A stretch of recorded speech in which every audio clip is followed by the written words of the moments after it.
Learning English, a daily 30-minute program from the Voice of America. I'm Ashley Thompson. And I'm Dan Novak.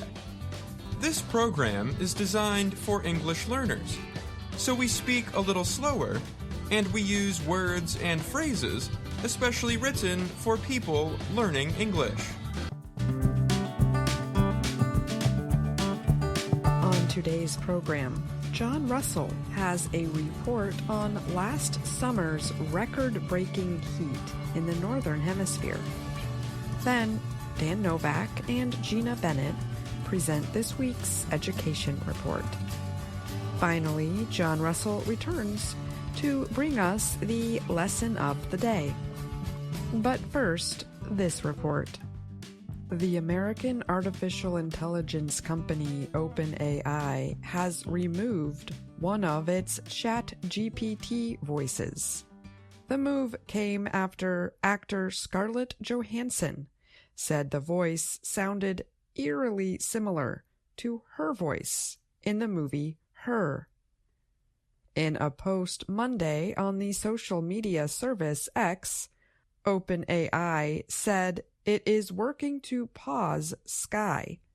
That is the name of one of 5 voices that ChatGPT users can choose to speak with in its artificial intelligence chatbot. In a statement, Johansson said that OpenAI CEO Sam Altman had asked her last September if she would lend her voice to the ChatGPT system. Johansson said she declined the offer. Johansson said, "When I heard the released demo, I was shocked, angered, and in disbelief that Mr. Altman would pursue a voice that sounded so eerily similar to mine." She added that her close friends and even the news media could not tell the difference between her voice and the voice of Sky. Johansson said OpenAI agreed to take down the Sky voice after her lawyers asked about the process by which the company came up with the voice. OpenAI said in an online post that the voice of Sky belongs to a different professional actress. But it added that it could not share the name of that actress for privacy reasons. In an email sent to the Associated Press following Johansson's statement Monday, Altman said that OpenAI selected the voice actor behind Sky before any outreach to Johansson.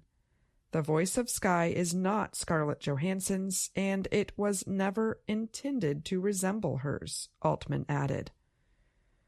OpenAI added voice capabilities to ChatGPT last September. The feature is called Voice Mode. It permits users to have a conversation with the AI assistant.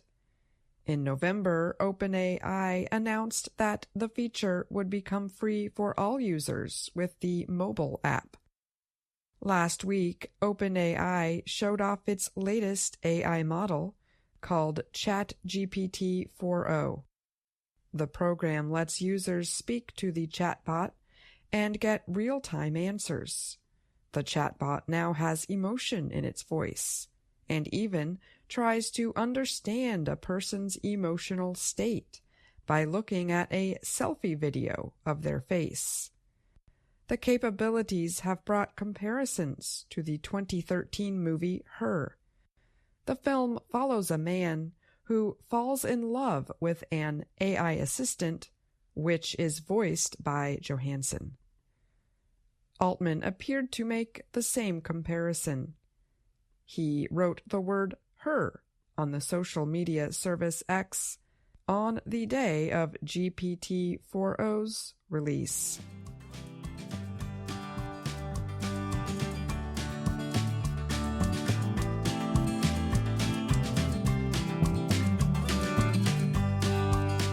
A recent study found that the summer of 2023 was the hottest in the Northern Hemisphere in more than 2,000 years.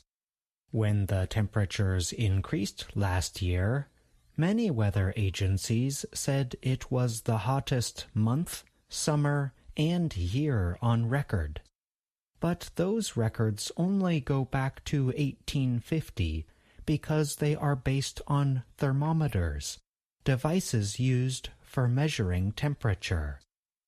Now, however, scientists can look back to year 1 of the modern Western calendar, and researchers have found no hotter northern summer than that of last year.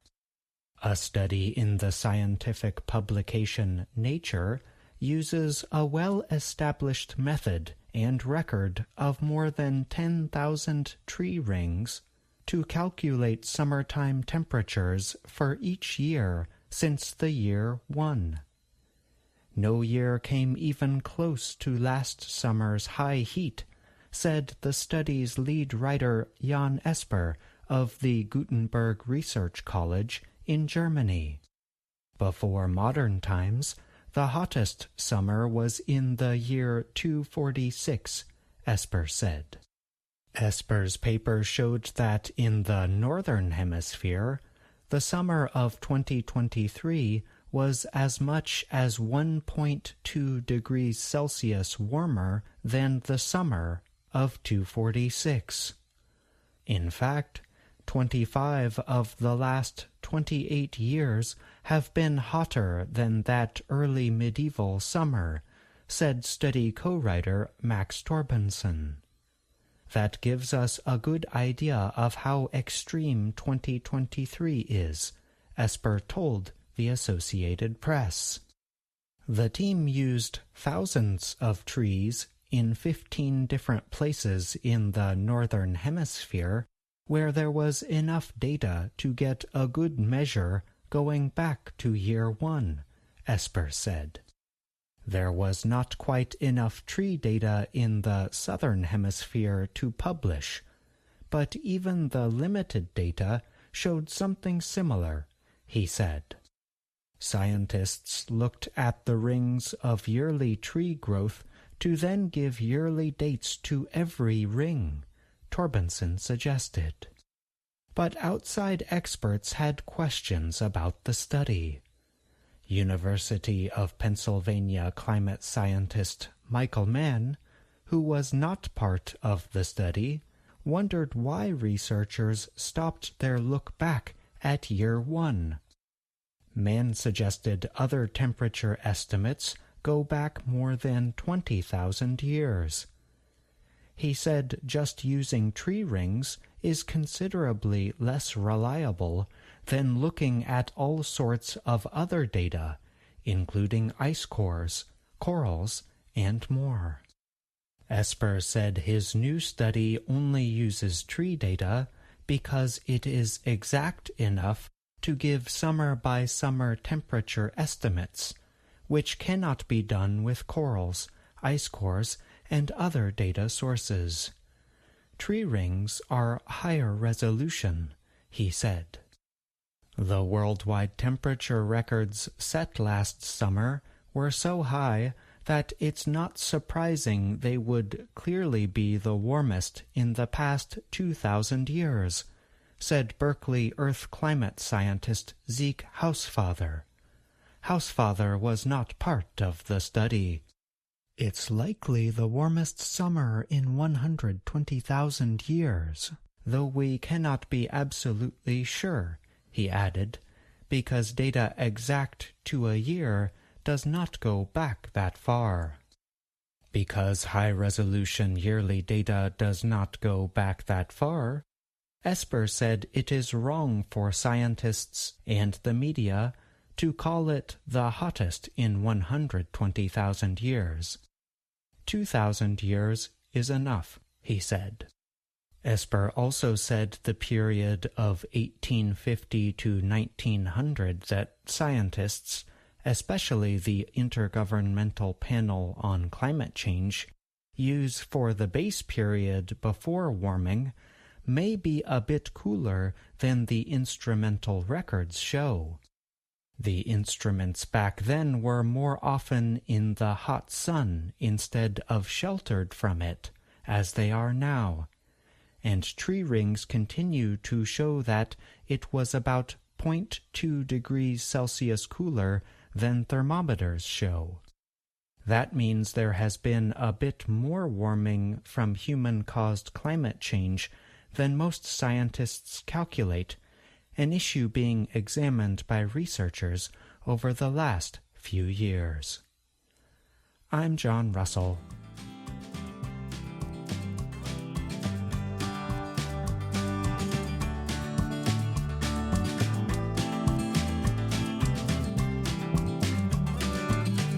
Atef al-Buhaisi is a 6-year-old from the Palestinian territory of Gaza.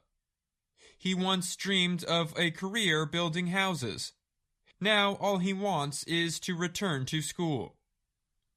In Israel's war with Hamas, Atef's home has been bombed, his teacher killed, and his school in Nusayrat made into a refuge for displaced people.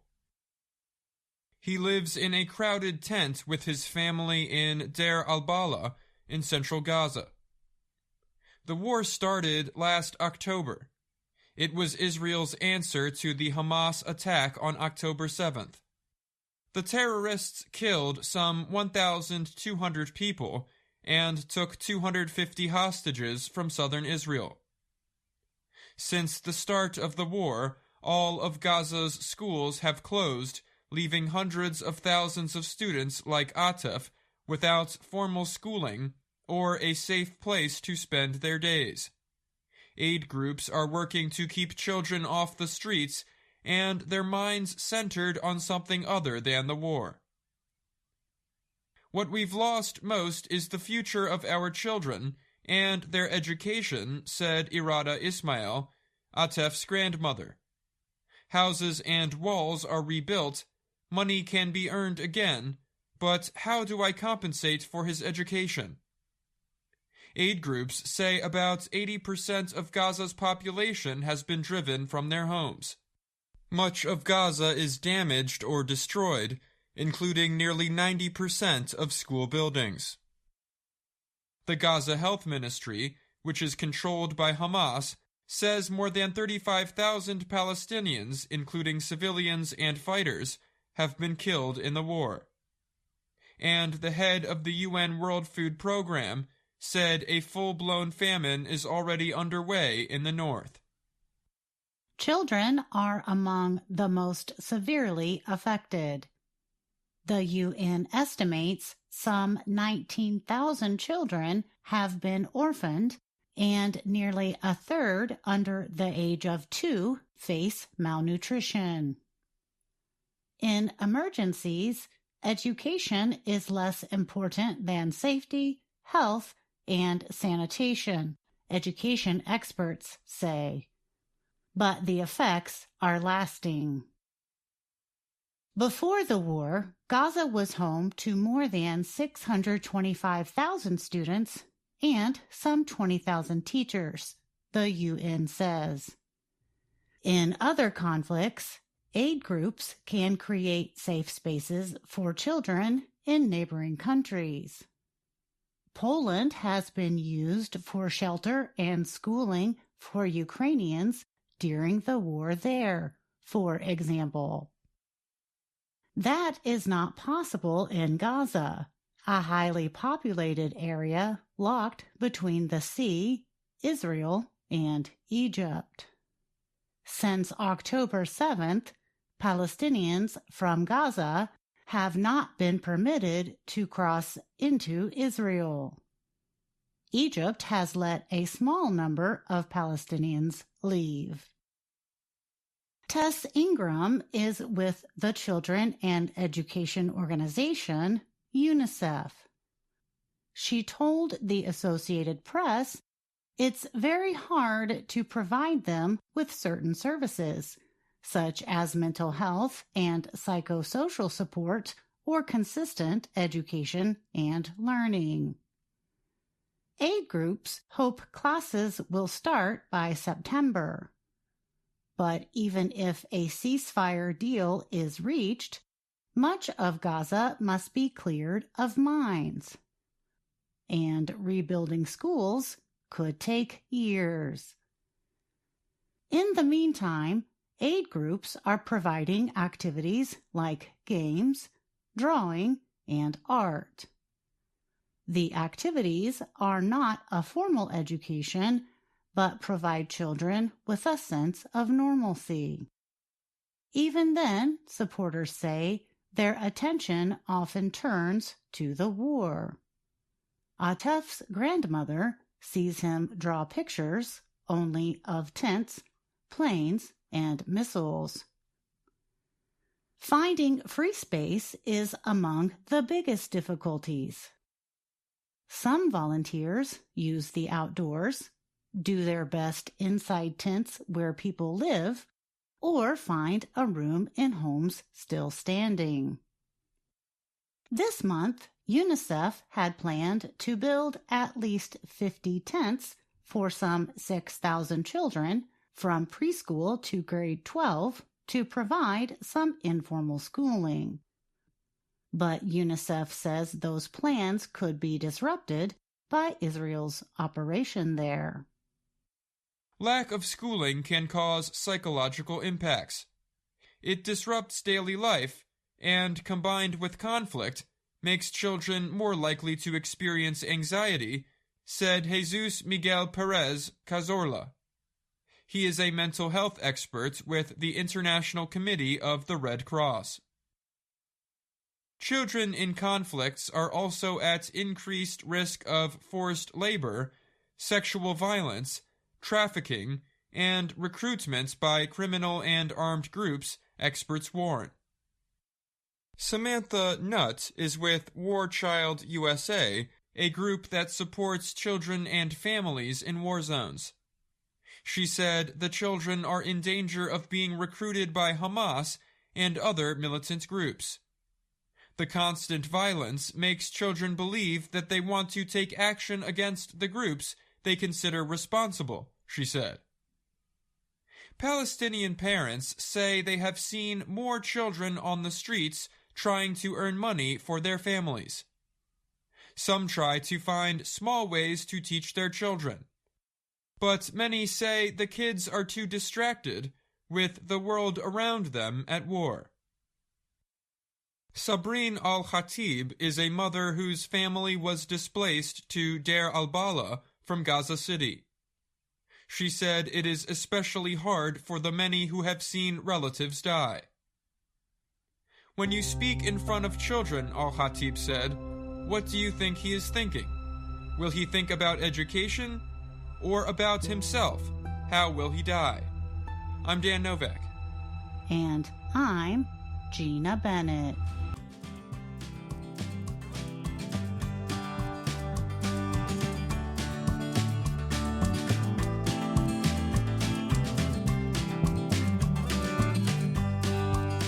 Dan Novak is here now to discuss more about today's education story on Gaza. Hi, Ashley. Thanks for having me. Dan, the situation in Gaza is, of course, extremely serious for civilians, especially children. What efforts are being made to continue children's education there? You're right. As I mentioned in the story, much of Gaza has been destroyed from the war, including 90% of school buildings.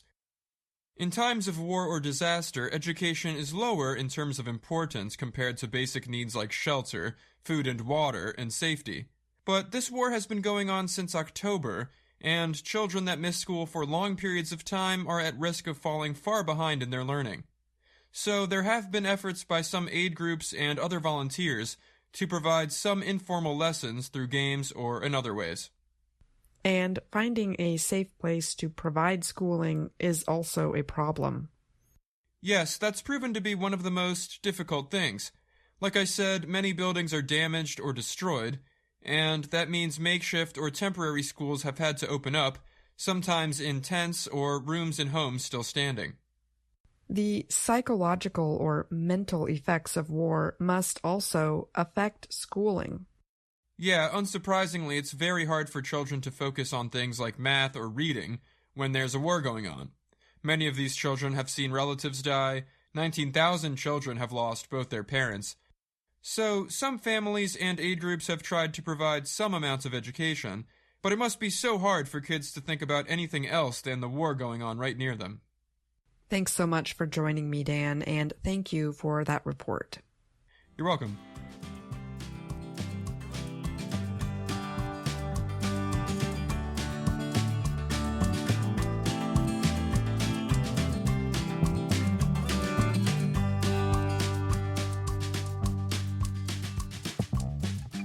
In this next report, Andrew Smith and Jill Robbins tell us about a new rice-growing method being used in Vietnam. We learn about how the new method can lower labor costs and perhaps help the environment. Pay careful attention to the word alternate. We will talk more about it after the report. Farmers in Vietnam are growing rice using a new method thought to reduce emissions of methane gas and labor costs. The method is called alternate wetting and drying, or AWD. It uses about 30% less water than traditional ways of growing rice. It also uses small flying vehicles called drones to put nutrients in the soil. Traditional rice farming methods flood fields with water. The water stops oxygen from entering the soil. Low amounts of oxygen permit more methane-producing bacteria to grow. Scientists say methane can trap 80 times more heat in the atmosphere than carbon dioxide over a short period of time.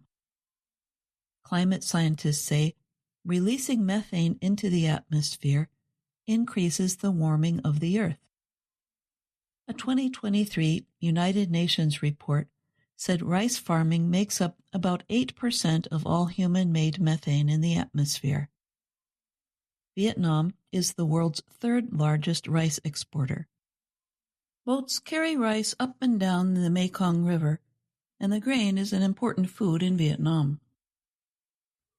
Vo Van Van is a 60-year-old rice farmer who lives along the Mekong River.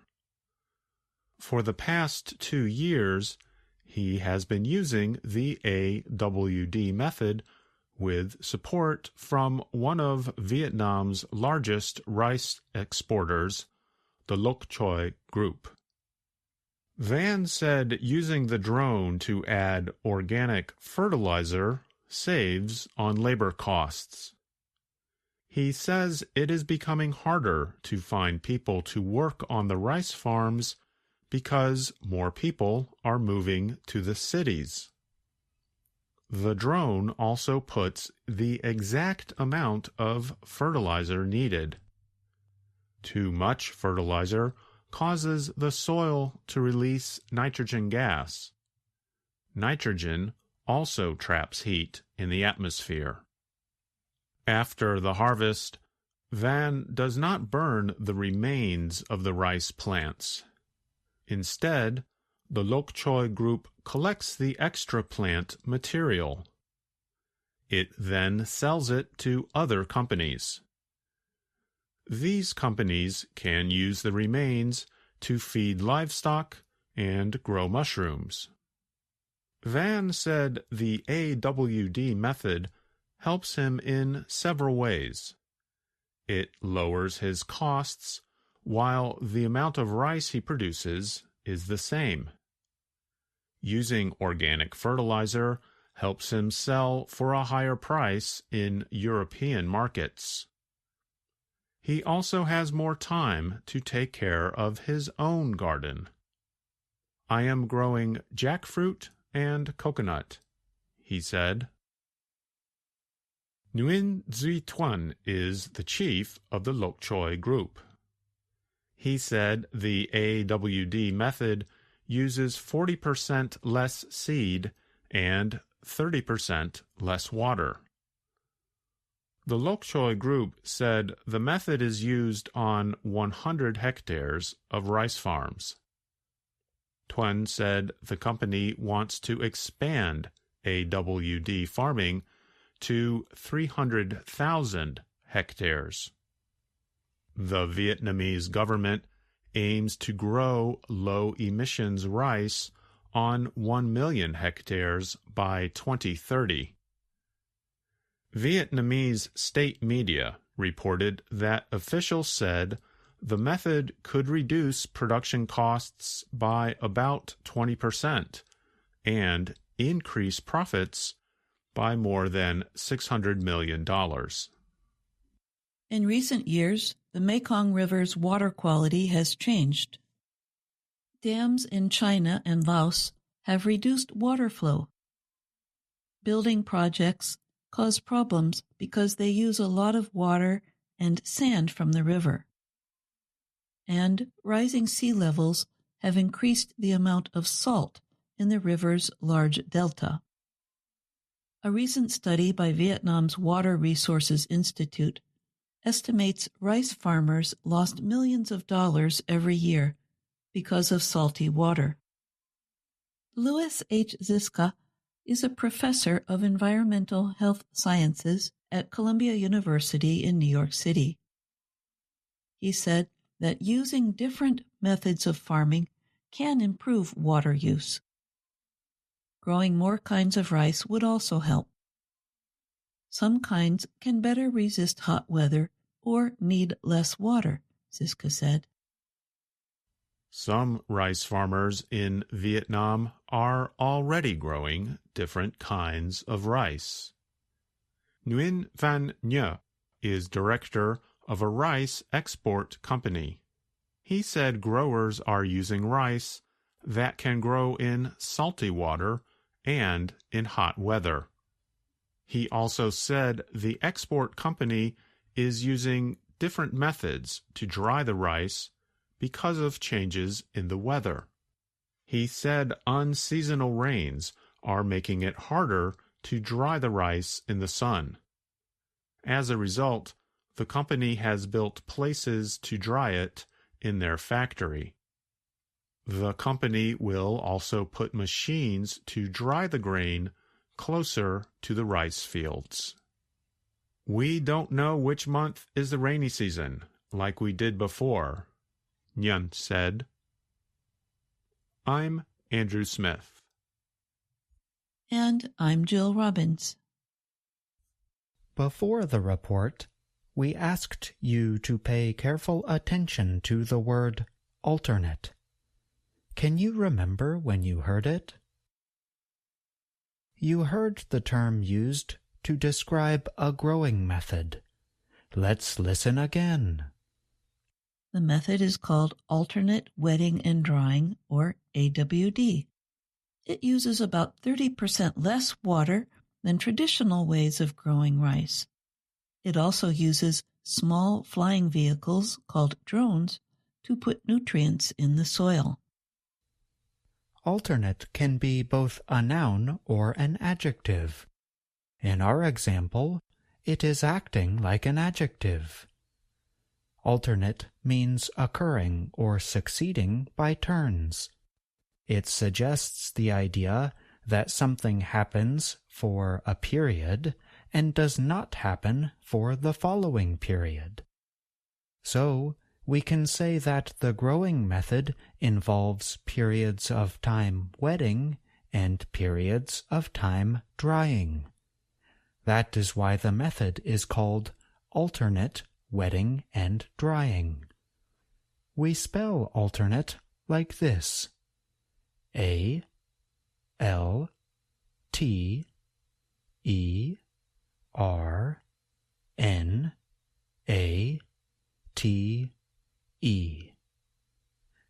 And that's the lesson of the day. I'm John Russell.